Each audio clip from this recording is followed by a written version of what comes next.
All right, so we're here with the top-rated independent comic book artist, the hottest thing in the West Coast, the hottest thing in all independent comics. Jim Mahfood, how you doing, sir? Oh, hello. You mean Mike Huddleston? Mike Huddleston as well. Now, your style has definitely been more profound, or sort of speaking out from the West Coast. How did you develop it? Or more of where do you draw inspiration? Where did it sort of stem from? Just from being into all sorts of various forms of pop culture kind of stuff, like growing up with comic books, cartoons, animation. You know, I'm a Star Wars guy from the '80s, and then definitely getting into like music and graffiti art, hip hop culture, all that kind of stuff. Just kind of blended it all together, and I went out of my way really early on to try to develop like a unique, different kind of style that would be my my brand, my imprint.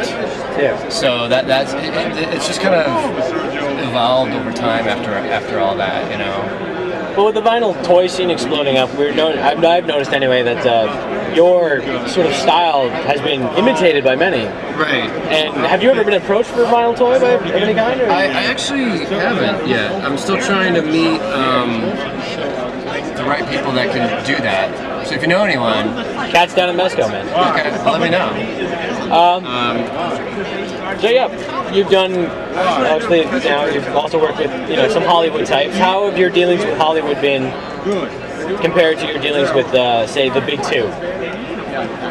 Well, there's definitely less freedom and control with both parties. Hollywood is definitely its own strange and surreal machine. So there's a couple people there that are cool. Most of them are evil and don't know what's going on. But yeah, it's hard to do really cool, legitimate, good stuff. Like I've gotten it through certain channels, and then at the very end, when it gets to like the higher ups or the main guys in charge, it gets rejected or it gets shot down or something happens, But I'm still determined that there will be eventually like an animated show or a movie or something, and we can do it right and do it cool.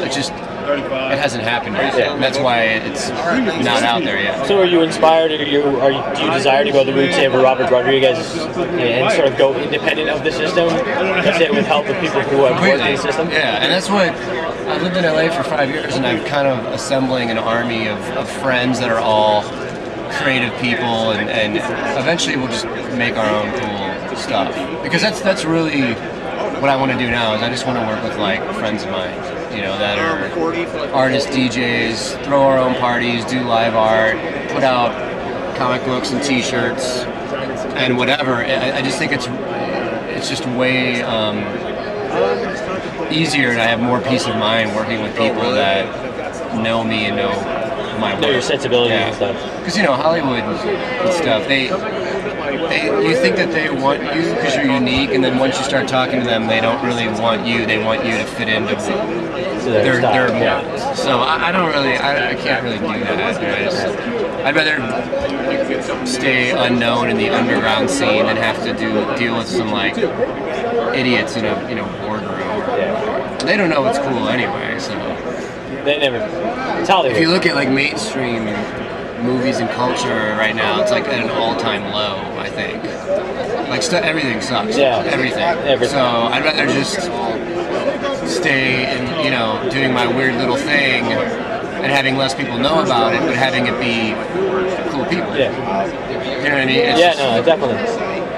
It's better to have a better product than just something you see all in the stores everywhere. Yeah. An easily disposable toy as opposed to one of a kind statue. One last thing, dwelling on your dealings with Hollywood. You've worked with Kevin Smith recently. How have you found his writing style to your sort of comic book style? Oh, I mean, it fits. He's a really easy guy to work with, and he sends me, really tight scripts of exactly what he wants, but then he's always kind of given me the freedom to design and arrange like the panels and the drawings the way that I want to do it. He's never really had me like, you know, correct or redo things. He knows what I do, and we've always had like a really good, pretty easy working relationship. So I've been fortunate that he's not like, you know, a total control freak or anything. You know, some writers or some people can get a little weird when you're trying to interpret their vision. Yeah. But I think he knows what I do, and he's just kind of like, here's the script, go nuts, and just make it look cool. Right on. So, one last question. Sure. What if you have one dream book from one of the big two, or any other industry sort of, or any other, you know, independent book? Yeah. Who's the creator? Who's the character you want to work with? The creator I would want to work with. Yeah. Or, well, you know, Alan Moore. Frank Miller. Right, yeah. Those two guys, and character wouldn't really matter if those guys were attached, or you know what I mean? Yeah, you do a Speedball story by Alan Moore. Yeah, it wouldn't matter. Preferably, Spider-Man is still my favorite thing at Marvel, just because that's who I grew up on, and Batman's still my favorite thing at DC. So it's kind of like those are the two obvious ones.